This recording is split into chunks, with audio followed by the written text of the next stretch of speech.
오늘 함께 나눌 하나님의 말씀은 누가복음 2장 8절부터 14절까지 말씀입니다.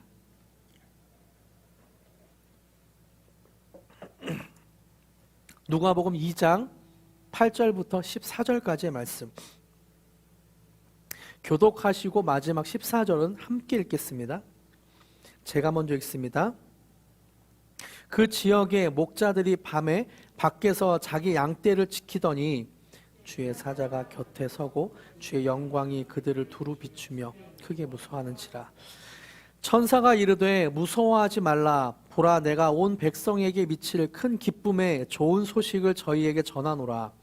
오늘 다윗의 동네에 너희를 위하여 구주가 나셨으니 곧 그리스도 주시니라. 너희가 가서 강보에 쌓여 구유에 뉘어 있는 아기를 보리니 이것이 너희에게 표적이니라 하더니 호련히 수많은 천군이 그 천사들과 함께 하나님을 함께 읽습니다. 지극히 높은 곳에서는 하나님께 영광이요 땅에서는 하나님이 기뻐하신 사람들 중에 평화로다 하니라. 아멘. 오늘 함께 나눌 하나님의 말씀은 누가복음 2장 8절부터 14절까지를 본문으로 당신에게 기쁜 소식이 무엇입니까? 또는 참 큰 기쁨의 좋은 소식을 전해드립니다. 큰 기쁨의 좋은 소식을 전해드립니다 라는 제목으로 함께 말씀을 나누겠습니다. 성탄절이 다음 주로 다가왔죠. 이제 한 주만 지나면 성탄절입니다. 성탄절을 맞이하는 여러분의 마음은, 느낌은, 기분은 어떠십니까? 제가 어렸을 적 성탄절을 생각을 해보면 그냥 이유 모를, 그 상황은 모르겠어요. 까닭은 이유는 모르겠지만 굉장히 흥분과 기대감, 기쁨이 넘쳤던 것 같아요. 그때 당시 사람들은 교회를 다니던 다니지 않던 얼굴이 상기되고 들떠 보이는 얼굴로 거리를 돌아다녔습니다. 백화점과 상점들은 반짝이는 성탄 트리를 하고 거리에는 계속 캐롤이 울리며 사람들은 추운 겨울에 거리를 다니며 이유머리를 흥분된 얼굴로, 기쁜 얼굴로 그렇게 돌아다녔습니다. 성탄절을 제가 어린 시절 생각해보면 24일 날 새벽송이라고 해서 늦은 시간에 집사님 집집마다 방문을 하고 그 앞에서 캐롤을 부르면 과자 박스들을 주시는 거예요. 그 박스들을 교회에 가지고 와서 잘 포장을 하고 25일 날 예배를 드리고 떡국을 먹고 그 과자 한 봉다리를 가지고 집으로 갔던 그런 기억도 있습니다. 이렇듯 제 기억의 성탄절은 날씨는 추웠지만 마음만은 따뜻하고 즐거웠던 기억이 있습니다. 성탄절에 눈이라도 내리면 화이트 크리스마스다. 눈 맞는 걸 싫어하지만 그날만큼은 눈을 맞으며 굉장히 좋아했던 기억이 있죠. 성탄절이 다가올수록 굉장히 설레고 기쁜 시즌이었습니다. 그런데 요즘은 이런 성탄절의 느낌이 많이 사라진 것 같아요. 제가 나이가 들어서도 한 이유가 있겠지만 그런 것도 있겠지만 사회적으로도 거리에서 들려오던 캐롤이 어느샌가 들리지 않게 되었고 거리마다 반짝이던 트리들이 불빛이 사라진 시대를 살고 있는 것 같습니다. 새벽송을 하는 교회도 많지 않죠. 그래서 성탄절을 맞이하는 기분이 설렘이나 기쁨보다 그냥 연말이 다가오고 있구나, 겨울이구나 라는 생각이 들 때도 많은 것 같습니다.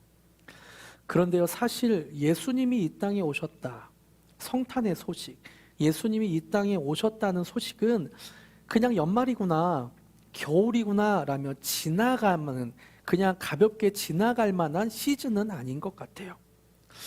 오늘 본문에서는 성탄의 소식을 전해주고 있습니다. 8절부터 10절까지를 다시 한번 읽어볼까요? 8절부터 10절까지 성탄의 소식이 어떤 소식인가 함께 읽겠습니다.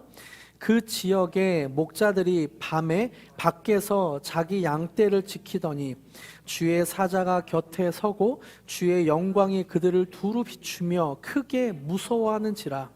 천사가 이르되 무서워하지 말라.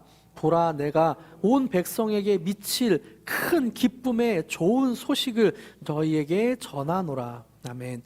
2000여 년 전에 베들레헴 들판에서 양떼를 지키던 목자들에게 천사들이 나타났습니다. 큰 광채로 나타났어요. 주의 영광으로 나타났습니다. 그때 목자들이 그 광채를 보자, 그 천사들의 그 빛을 보자, 하나님의 영광을 보자 무서워 떨었어요. 놀랐어요. 그때 10절에 그 놀라워하고 있는, 무서워하고 있는 목자들에게 천사들이 말하는 거죠. 10절 제가 읽어드립니다. 천사가 이르되 무서워하지 말라. 보라, 내가 온 백성에게 미칠 큰 기쁨의 좋은 소식을 저희에게 전하노라. 예수님이 태어나셨다는 소식은 무서운 소식이 아니라, 놀라운 소식이 아니라 뭐라고 말씀하고 있나요? 큰 기쁨의 좋은 소식이라고 말씀하고 있습니다. 그래서 예수님이 태어나셨다는 소식은 큰 기쁨의 좋은 소식입니다. 온 백성에게, 온 인류에게 미칠 큰 기쁨의 좋은 소식인 것이죠.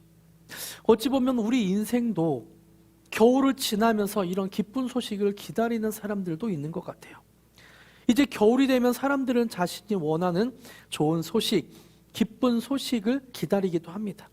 고3 수험생은 원하는 대학에 합격되었습니다 라는 합격증이라는 기쁜 소식을 원하기도 하고, 또 대학교나 대학원을 졸업하면서 원하는 직장에 취직되었습니다 라는 기쁜 소식을 기다리는 사람도 있죠. 하던 일이 잘 되었다는 소식, 돈을 많이 벌게 되었다는 소식, 아파트에 분양되었다는 소식, 손주를 보게 되었다는 기쁜 소식 등등등. 사람들은 겨울을 맞이해서 자기가 원하는 기쁜 소식들이 저마다 있는 것 같습니다. 그리고 그 소식을 기다리고 있죠. 그런데 한번 생각해 보고 싶은 것은, 우리가 원하는 기쁜 소식이 온 백성에게 미칠 큰 기쁨, 큰 기쁨의 좋은 소식은 아니라는 사실입니다. 왜 그럴까요?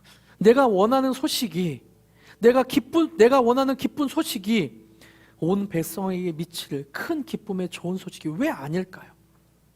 우리가 원하는 소식을 들으면 잠깐 동안은 기쁠 수 있지만 계속 지속되는 건 아닌 것 같아요. 원하는 대학에 들어가도 1년 지나고 2년이 지나면 힘들다는 생각을 할 수도 있고, 또 원하는 직장에 들어가서 내가 원하는 직장이 아니야 라고 생각할 수도 있습니다. 또 그곳에 나와 맞지 않는 사람이 있다면 너무 힘든 그런 시간을 보낼 수도 있죠. 그리고 또 누군가는 원하는 대학에 합격했다는 소식을 듣지만 또 누군가는 떨어졌다는 소식을 들을 수도 있습니다. 누군가는 취업이 되었다는 소식을 듣는 사람도 있겠지만 누군가는 취업이 되지 않았다는 소식을 들을 수도 있어요. 그래서 우리가 기다리는 소식은, 기쁜 소식은 온 백성에게 미칠 큰 기쁨의 소식까지는 아닙니다. 그런데요, 예수님이 태어나셨다는 성탄의 소식은 모든 사람에게, 온 백성에게 미치는 기쁨의 좋은 소식이라는 사실이죠. 정말 놀랍지 않습니까? 예수님이 태어나셨다는 사실이 내가 대학교에 합격했습니다, 취직되었습니다, 손주를 보았습니다, 자녀가 생겼습니다, 이런 차원의 기쁜 소식이 아니라 온 인류에게 전하는 큰 기쁨, 작은 기쁨도 아니고 큰 기쁨의 좋은 소식이라니, 누구는 기쁨이고 누구는 기쁨이 아니고가 아니라 온 백성이 미칠 큰 기쁨의 소식이라니, 얼마나 놀라운 사실입니까? 어떻게 해서 예수님의 탄생 소식이 모든 사람에게 기쁘고 언제까지 계속될, 지금은 기쁘고 1년 뒤는 기쁘지 않을 그런 소식이 아니라 영원히 지속될 좋은 소식, 기쁜 소식이 될까요? 그 이유를 11절에 말씀하고 있습니다. 같이 한번 읽어볼까요? 시작. 오늘 다윗의 동네에 너희를 위하여 구주가 나셨으니 곧 그리스도 주시니라. 예수님이 태어나셨다는 것이 그냥 한 아기가 태어난 것이 아니라 중간에 뭐라고 밑줄쳐 있나요? 너희를 위하여 구주가 나셨다. 너희를 구원할 구주가 나셨다. 그렇기 때문에 큰 기쁨의 소식이 되는 것이죠. 그런데 여기서 우리는 생각해 봐야 할 부분이 있습니다. 이런 큰 기쁨의 좋은 소식이 정말 우리에게 기쁨이 되는가? 라는 고민을 한번 해봐야 될 것 같습니다. 마음으로부터 기쁜 마음이 생기는가? 예수님이 나셨다는 소식이, 이 성탄절 시즌이 정말 마음으로부터 기쁨이 넘치는가라는 것은 한번 생각해 보아야 할 문제인 것 같습니다. 만약 마음으로부터 기쁘지 않다면 아마도 예수님이 내 구주가 되셨다는 사실에 큰 감격과 기쁨이 많이 없다는 것을 보여주는 것이죠. 내가 죄인이고 예수님이 이런 나를 구원하셨다는 사실에 큰 감격이 없어졌다는 사실입니다. 어느 절 사찰에서 성탄 트리를 만들고 현수막을 크게 만들어 붙였대요. 아기 예수 탄생을 축하합니다라는 현수막을 붙였다고 합니다. 그런데요, 예수님을 구주로 믿지 않는 불교에서 아무리 트리를 만들고 현수막을 막 100m짜리를 만들어도 이들에게는 큰 기쁨의 좋은 소식이 자기 소식은 아닌 것 같아요. 왜냐하면 절을 다니는 사람들의 믿는 구주가 나셨다는 소식이 아니기 때문이죠. 만약에 우리가 성탄절이 중요하다고는 하지만 이 시즌을 지나며 기쁘지 않다면 절에서 트리를 만들고 현수막을 붙이는 것과는 별반 다르지 않는 마음일 것 같아요. 예수님을 구주로 믿는 사람은 예수님이 나를 위해 이 땅에 오셨다는 그 소식이 큰 기쁨의 좋은 소식입니다. 할렐루야. 이렇게 우리의 구주가 되신 예수님이 이 땅에 오신 소식을 전하는 천사들이 또 다른 메시지를 전합니다. 큰 기쁨의 소식과 또 다른 메시지 13절과 14절에 나오는데요, 같이 한번 읽어볼까요? 시작. 호련히 수많은 천군이 그 천사들과 함께 하나님을 찬송하여 이르되 지극히 높은 곳에서는 하나님께 영광이요 땅에서는 하나님이 기뻐하신 사람들 중에 평화로다 하니라. 천사들은 예수님이 태어나신다는 소식이 지극히 높은 곳에서는 하나님께 영광이 되고 또 땅에 사는 사람들, 땅에서는 하나님이 기뻐하신 사람들 중에 평화라고 메시지를 전하고 있습니다.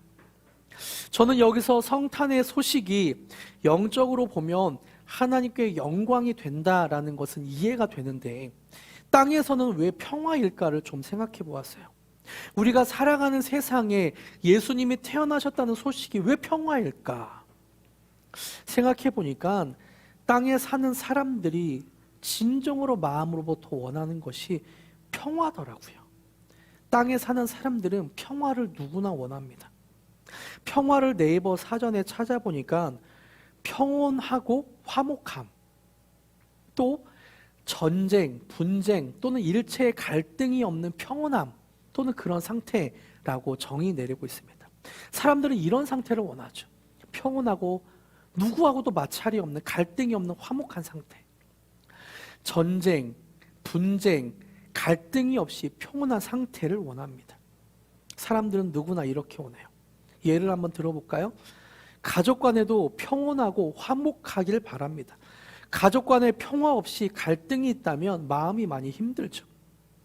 직장에서도 일체의 갈등이 없기를 바라기도 합니다. 직장에서 사람과의 관계에 갈등이 있으면 힘들죠. 또 사람과의 관계를 넘어 자신이 하는 업무와도 평화가 있기를 간절히 소망합니다. 업무와 화목한 상태, 갈등이 없는 상태를 원하죠. 이것뿐입니까? 돈과도 원만하게 좋은 관계가 되는 것을 원하고 나아가 자기 자신과도 내면의 갈등 없이 평화롭길 바랍니다. 이렇듯 사람은 평화를 간절하게 추구하지만 우리가 살아가는 세상은 사실 평화롭진 않은 것 같아요. 그렇기 때문에 우리가 세상 살기가 고통스러운 것 같습니다. 세상에 평화가 없기 때문에 우리가 평화를 너무 간절하게 추구하지만 평화가 없기 때문에 화목하지 않고 일과 화목하지 않고 내 내면과 화목하지 않고 다른 사람들과 화목하지 않고 또 어떤 물질과 돈과 사람들과 어떤 명예와 권력과 화목하지 않으니까 평화가 없는 것 같아요. 그렇기 때문에 세상 살기가 고통스럽습니다. 그런데 이런 세상에 살면서 예수님이 하나님이 기뻐하신 사람들 중에 평화를 주러 이 땅에 오셨다고 말씀하고 있습니다. 이런 세상에 하나님이 기뻐하신 사람들에게 평화를 주시기 위해 예수님이 이 땅에 오셨습니다. 예수님이 이 땅에 오신 일로 인해 땅에 평화가 생겼죠. 땅에 평화가 찾아왔습니다. 죄로 인해 평화가 없어진 세상에 예수님이 평화를 주셨습니다. 저는 우리 죄를 구원하기 위해 오신 예수님의 탄생 소식을 누가 전하는가에 조금 더 집중해서 보고 싶은데요. 13절을 한번 볼까요? 누가 이 소식을 전하고 있나요? 같이 한번 읽어봅시다. 시작. 호련히 수많은 천군이 그 천사들과 함께 하나님을 찬송하여 이르되. 수많은 천군이 이 평화의 소식을 전하기 위해 나타났습니다. 천군은 하늘의 군대란 뜻이죠. 군대. 천사는 하나님의 메시지를 전달하는 사자, 하나님의 사자라는 의미입니다. 하늘의 군대와 하나님의 메시지를 전달하는 천사가 다 같이 와서 평화의 소식을 전합니다. 보통 하나님의 메시지를 전달할 때에는 천사만 나왔어요. 아브라함에게도 천사가 왔고 구약의 수많은 사람들에게 천사가 나타나서 하나님의 메시지를 전했고, 마리아에게도 천사 가브리엘이 나타나 하나님의 메시지를 전달했습니다. 그런데 오늘 본문에는 뜻밖에도 의외에 천군이 함께, 하늘의 군대가 함께 나타났어요. 왜 하늘의 군대였을까? 왜 하나님은 군대를 보내셨을까? 정확하게 얼마만큼의 천군과 천사일지는 모르지만 적게 잡아도 수만의 천군 천사가 하늘에서 소리쳤겠죠. 예수님이 그 수를 우리가 짐작할 수는 없겠지만 예수님이 로마 군대에게 잡히시던 겟세마네 동산에서 예수님이 말씀하셔요. 하나님이 나를 위해서 하늘에 있는 12군단도 더 되는 천군을 보낼 수 없을까 보냐라고 베드로에게, 말고의 귀를 자른 베드로에게 말을 하죠. 그러니까 예수님의 말을 들어서 천군이 12군단도 더 있다고 생각을 할 수 있을 거예요. 로마 시대의 한 군단이 5,000명이었거든요. 그러니까 12군단이면 아마 5만 명, 6만 명 그 이상 되는 천군이 천사들과 함께 하늘을 가득 덮고서는 하나님의 메시지를 전달하고 온 것이죠. 한번 머릿속으로 상상해 보세요. 6만 명 이상 되는 천군과 천사가 하늘을 빼곡하게 쌓여서 큰 소리로 외치는 거예요. 하늘에는 영광이요, 땅에는 하나님이 기뻐하시는 사람들 중에 평화로다. 얼마나 어마어마합니까? 여러분, 우리가 여기서 생각해 봐야 할 것은 군대는 무엇을 하기 위해 모인 집단일까라는 것입니다.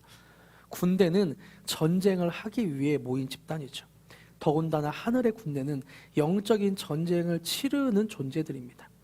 이런 천군과 하나님의 메시지를 전하는 천사들이 모여서, 수만의 천사들과 천군들이 모여서 땅의 평화로다라고 말하고 있는 거예요. 찬양하고 있는 거예요. 생각해보면 아까 말씀드린 사람들은 평화를 추구하지만 평화롭지 못한 세상을 살아가고 있다고 말씀드렸잖아요. 이런 세상에 천군과 천사, 하늘의 군대가 평화의 소식을 전하는 거죠. 저는 이 장면을 보면서 팍스 로마나라는 말이 떠올랐어요. 여러분, 팍스 로마나가 무엇입니까? 로마의 평화라고 직역할 수 있지만 로마가 절대 권력을 가지고 절대 군사력을 가지고 감히 속국이 독립전쟁을 일으키지 않을 때, 그때 우리는 팍스 로마나라고 그때를 말했습니다. 독립전쟁이 일어나지 않는 상태, 평화로운 상태, 그게 팍스 로마나예요. 로마의 막강한 힘, 군사력을 통해 지켜지는 평화, 이것이 팍스 로마나입니다. 하늘의 수만의 천군과 천사가 이 땅에서는 평화다라고 할 때 저는 이 말이 떠올랐어요. 팍스 로마나, 하늘의 평화가, 우리 땅에서 우리에게 주시는 평화가 그렇구나. 천군이 우리와의 전쟁, 우리의 삶에 일어나는 전쟁을 대신 치르기 때문에 우리에겐 평화가 있는 것이구나. 팍스 킹덤, 영어로 하면 팍스 킹덤이겠네요. 팍스 로마나가 아니라 팍스 히즈 킹덤, 팍스 헤븐리 킹덤, 하늘의 나라, 하나님의 나라가 이 땅에 임해서 우리 가운데 평화가 임하게 되었구나. 천군과 천사가 전쟁을 치르면서 이 땅에 다시는 죄에 굴복되는 것이 없고 이 땅에 다시는 사탄에 굴복되는 것이 없이 우리에게 전쟁을 완전하게 승리를 주시고 전쟁을 치르기 위해서 하늘의 천군과 천사가 노래하고 있구나, 찬양하고 있구나. 그리고 이 땅에 완전히 승리하신, 완전히 우리에게 승리를 주신 그 예수님이 태어나신다는 그 소식을 전하기 위해 왔구나 라는 것이 저는 생각이 떠올랐습니다. 우리가 살아가는 세상은 전쟁터 같아요. 우리가 살아가는 세상은 어찌 보면 평화가 없는 전쟁터 같습니다. 이런 전쟁터와 같은 세상에 우리에게 평화와 승리를 주기 위해 예수님이 이 땅에 오셨습니다. 얼마나 감격스럽습니까? 얼마나 위대하신 일이십니까? 필립 얀시는 구주이신 예수님이 태어나신 위대한 사건을 이렇게 묘사하고 있어요. 제가 좀 각색했는데요. 같이 한번 읽어볼까요? 시작. 창조자가 지구상의 피조물 가운데 한 부분이 되신다는 이 사실이 어떻게 이해될 수 있겠습니까? 어디에도 견줄 수 없고 전혀 생소하며 유일무이한 사건이었습니다. 춥고 어두운 어느 날 밤 베들레헴 굴곡진 언덕 위에서 영계와 물질계가 극적으로 교차되었습니다. 처음도 없고 나중도 없으신 하나님께서 시간과 공간 안으로 들어오신 것입니다. 우주를 가득 채우고 계신 하나님께서 시골뜨기 아기가 되셨습니다. 다른 평범한 아이들과 똑같이 걷는 법과 말하기와 혼자 옷 입는 법을 배우셨습니다. 이것은 하나님이 사람의 몸을 입음으로 의도적으로 결함 속으로, 약점 속으로 들어오신 것을 의미합니다. 그의 세상을 창조하셨던 지식은 다시 통용어였던 아람어 단어를 하나하나 배워야 하는 한정된 두뇌로 바뀌었고, 온 우주에 충만하신 편재하심은 두 발로 걷고 때로 나귀를 타야 하는 모습으로 바뀌었습니다. 그의 전능하심은 나무를 자를 정도의 힘은 있었지만 자기를 방어할 수 없는 나약한 상태로 변하셨습니다. 한눈으로 온 우주의 별들을 달아보시던 그분이 나사렛의 좁은 오솔길과 유대 광야의 바위들과 예루살렘의 복잡한 거리를 쳐다보셨습니다. 물질을 만드신 그 하나님이 물질의 형태를 취하셨습니다. 화가가 자신이 그린 그림의 한 점이 되든 극작가가 자신이 쓴 연극대본의 한 등장인물이 되듯이 말입니다. 저는 이 글을 읽으면서 제 마음에 예수님이 이 땅에 오셨다는 것이 그림에 그려지더라고요. 하나님이신 예수님이 이 땅에 이렇게 오셨구나. 나를 위해, 연약한 나를 위해, 죄인인 나를 평화롭게 하기 위해서, 나에게 승리를 주시기 위해서 그렇게 연약한 인간의 몸으로 이 땅에 오셨구나. 온 우주를 창조하시고 온 우주를 다스리고 계신 그분이 나를 구원하기 위해 이 땅에 그 작고 작은 아기의 모습으로 오셨구나.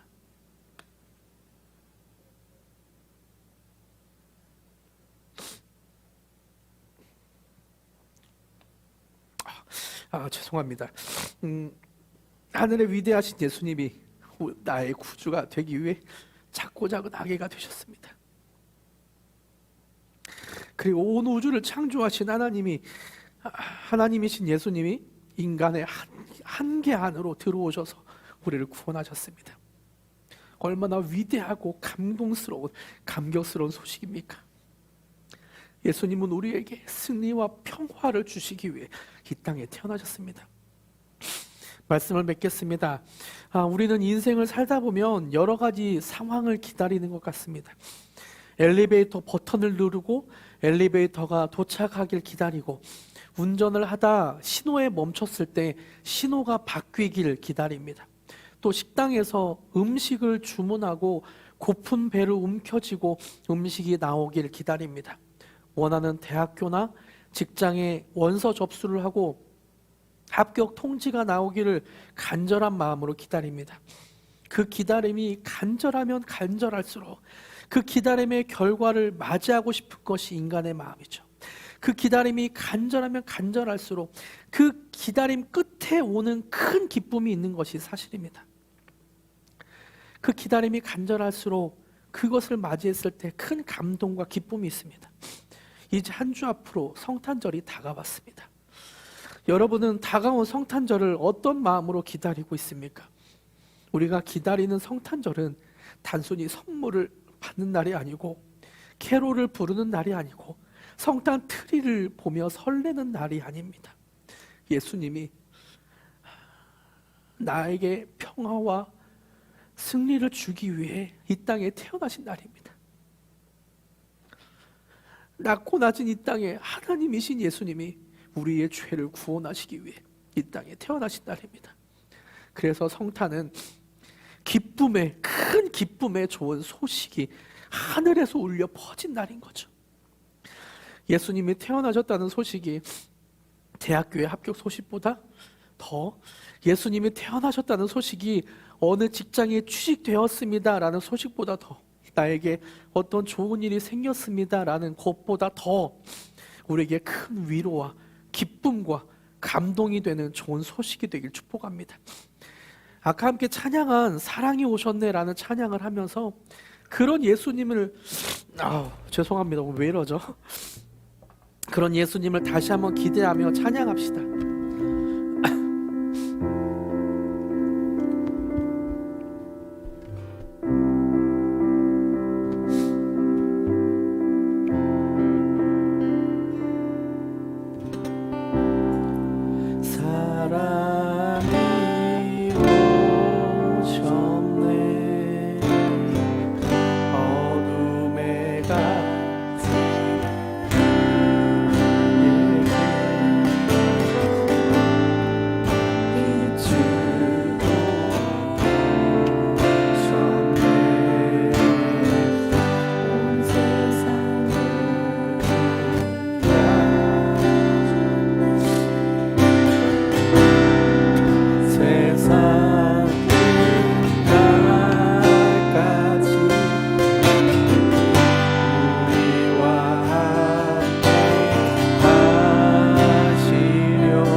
안에 더 큰 기쁨이 되기를 원합니다.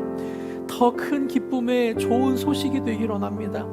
내 마음에 무감각해져 있고 성탄의 소식이 다른 연말을 지내는 것과 같은 그런 마음이 있다면 주님, 내 마음에 주님의 감동을 허락하여 주시옵고, 예수님이 나의 죄를 위해 이 땅에 오셨다는 소식에 큰 감격과 감동이 있게 하여 주시옵소서. 기쁨이 넘치게 하여 주시옵소서. 기도하시고, 예수님이 이 땅에 태어나셨다는 소식을 기쁨으로 선포하며 다시 한번 같이 기도하기로 합니다. 함께 기도하시겠습니다. 하나님, 예수님이 이 땅에 태어나셨다는 소식을 온 세상에 선포하며 기뻐하며 선포합니다. 나를 위해 이 땅에 오신 소식, 나에게 평화와 기쁨을 주기 위해 이 땅에 오셨다는 그 소식을 믿음으로 고백하며 선포합니다. 하나님, 그 소식이 오를 때마다 내 마음에 기쁨이 넘치게 하여 주시옵고, 내 안에 죄와 어둠이 떠나가고 예수님의 빛으로 더 분명하게 예수님과 더 교제하게 하여 주시옵소서. 더 친밀한 사귐이 있게 하여 주시옵소서. 나의 영을 주님께 드립니다. 나의 마음을 주님께 맡깁니다. 주님이 받아주시옵고, 아버지, 우리 안에 더욱더 그 기쁨의 좋은 소식이 기쁨이 되게 하여 주시옵소서. 하나님, 우리가 큰 기쁨의 좋은 소식을 선포했습니다. 그렇게 선포할 때 많은 영혼이 그 기쁨의 소식을 듣게 하여 주시옵고, 그리고 혹시나 우리 안에 어둠으로 묶여있던 것들, 또 혹시나 우리 안에 그 기쁨이 아닌 여전히 죄 가운데 있었던 마음들이 있다면 그 마음을 예수님의 그 기쁜 소식으로 물리쳐 주시옵소서. 그래서 우리 안에 기쁨이 넘치게 하여 주시옵고, 우리 안에 하나님의 은혜와 사랑과 큰 감동과 평화가 넘치게 하여 주시옵소서. 세상은 평화가 없습니다. 그래서 우리가 자꾸만 고통스럽고 힘겨울 수밖에 없습니다. 하지만 예수님이 완전한 평화를 주셨다는 그 소식, 완전히 승리하셨다는 그 소식을 선포하며 우리의 삶에도 평화를 선포하오니 주님이 우리와 함께하여 주시옵소서. 진짜 평화, 하늘에서 이루어지는 그 평화가 우리 가운데 있게 하여 주시옵소서. 그렇게 행하실 주님을 찬양하며 예수님의 이름으로 기도드립니다.